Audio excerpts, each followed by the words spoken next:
All right, how's everyone doing? I am Rich CELENZA. Thanks for checking out the Rich CELENZA show. So, what I'm going to talk about today is if you don't like being skinny, then do something about it. If you know anything about me, I try to help people with their image. And a lot of it comes down to health and wellness and fitness. And a lot of people, we talk about most of the time, I should say, is losing weight. And I don't think a lot of people realize that there's a lot of people out there that are skinny that aren't happy either, that have a problem gaining weight or gaining muscle. But for the most part, I think a lot of people only, when they think about health and wellness, it's about losing weight, like I said. And what I want to talk about in this is, a lot of people that I run across, especially younger people, they don't like being skinny. They want to be jacked or they want to be more muscular, but they really don't want to put the time or effort into it to change their body. And I think the same for people that are overweight a lot of times. They're on the flip side. I think they want to change their image as well. They want to get thinner, right? That doesn't mean they want to be real thin, but they want to lose weight. But again, they're not willing to put the time or effort or change their eating habits or do any, type of workout or exercise to get them to where they need to be. And, I'm going to tell you one thing. I grew up being probably the skinniest person I knew. When I was little, I talked about this on previous podcasts. They called me all different names, which is, whatever. And I have a daughter, my youngest daughter, who's extremely thin. Both of my daughters are very thin, I should say, but one's very thin, almost like a model type thin, that type of skinniness. And, she kind of makes fun of herself being too thin. And she talks about a lot of people thin shaming her, which she takes it with a grain of salt, truthfully. But a lot of people do kind of make fun of her being so thin or think that she's anorexic or think she doesn't eat when it's actually quite the opposite. And also, she is a diabetic. She has type 1 diabetes, which isn't easy. But she's always been thin throughout her life. And same with my older daughter, too, who's very fitness orientated. But I grew up being so thin, even up until I lifted weights, too, throughout my entire life. But even when I graduated high school, I was like 135 pounds, 5'6". And I was one of the strongest kids. And I had muscles, finally, kind of. But I was still thin and short. But then finally, after a certain amount of time, then I had a huge kind of growth spurt. And I grew 4 or 5 inches. And I gained literally, I think, almost 80, 90 pounds. And it just kind of worked out for me as far as that went. But it took me decades to get that size and become bigger and stronger. And if you're somebody out there who is thin, and I know you guys are a lot of men and women, I should say, and I know you want a better body. And, women, I know a lot of women I talk to that are thin. They want a better ass, let's face it. They want their arms to be more muscular because I think more than ever, women now kind of being a little more jacked is in, especially when they wear clothes like Lululemon or Athleta or, just apparel that's or athleisure wear in general. Same with guys. Fitness is in. It's always going to be in, but I think it's really in style right now. But it's not about being massive. I think when I went through the phase in the 80s and 90s where a lot of guys were getting really jacked and big, where that's still around, don't get me wrong. But I think now it's more of a CrossFit slash, really nice, tight body, being very fit, small waist, good arms, decent legs, not kind of going over the top, I think, to a certain degree. But if you're thin out there, and you have a lot of bad habits, could be smoking. Again, you may not be eating correctly. And, you may be thinking you're eating a lot, but you may be just eating a lot of shit foods. And I used to go through this with a lot of my friends that I worked out with for years. They wondered how I kept getting really good size, and they were all still very thin. And I used to tell them, for one, and they're like, we eat as much as you eat. Yeah, but I was like, no, you don't. For one, I eat a lot more food than you. Plus, I eat food that I know is going to, high protein. And I just knew what worked for me. They were eating a lot of shit food.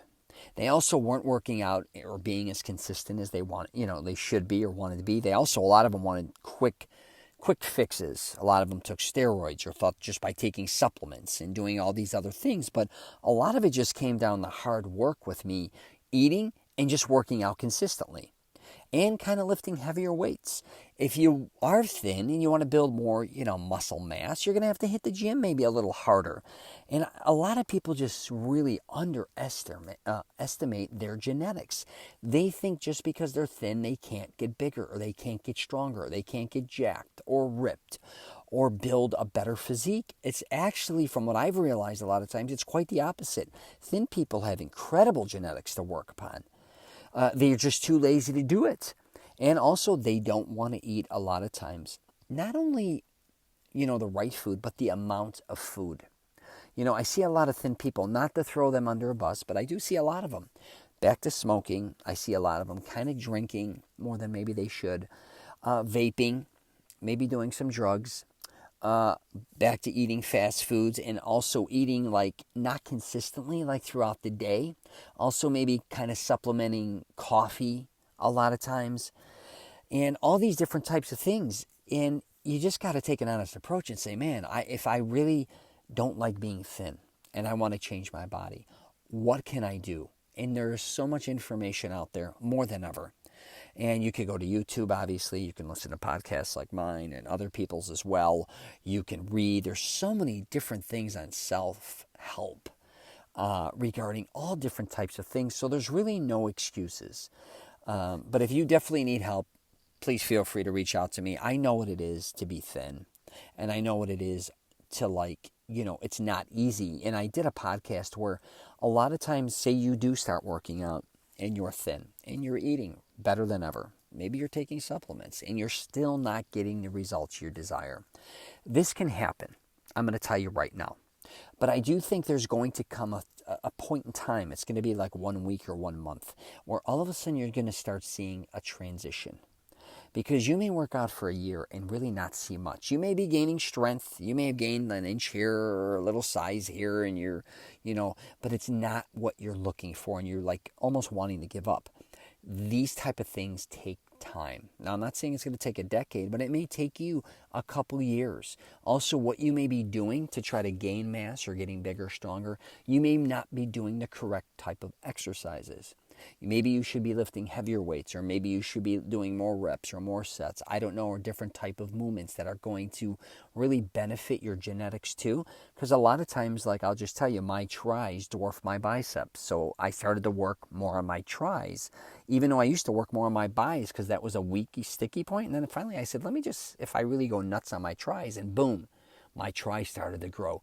Same with like my legs, my quads and hamstrings. I was always kind of squatting, but I was like, man, I'm always trying to get these hamstrings because they don't look that good, but my quads look pretty decent. I said, let me just do more quads and see how it comes out. Boom.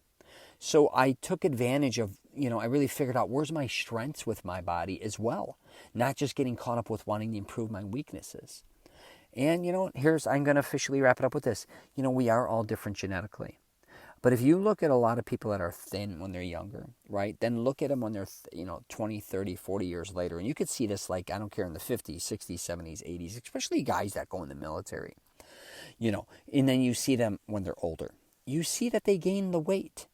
It's possible. And it's so, don't think that it can't be possible to do it even when you're younger. You don't have to wait till, if you're 20 years old, you don't got to wait till you're 40 to gain some weight. I'm just telling you, you can do it now. You just got to focus in on doing this and kind of really, putting your nose to the grindstone. It's not like height. You have no control over your height if you're short or tall.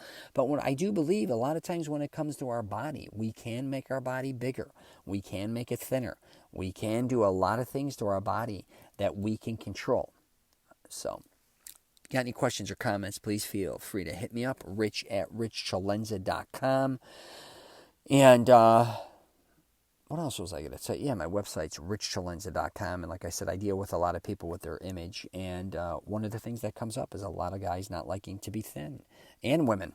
And it's not an easy fix, but definitely we can work on it, and you'd be shocked most likely at your results. You just got to kind of create a blueprint that's going to work specifically for you and be consistent. And like I said, it may take more than a year, it may take more than 2 years, but eventually I believe most likely you're going to gain that size, because most of the people that I've ever seen, bodybuilder, professional athletes, a lot of them started off extremely thin and they ended up growing to be massive or strong and coordinated. So, no excuses. Take care, everyone.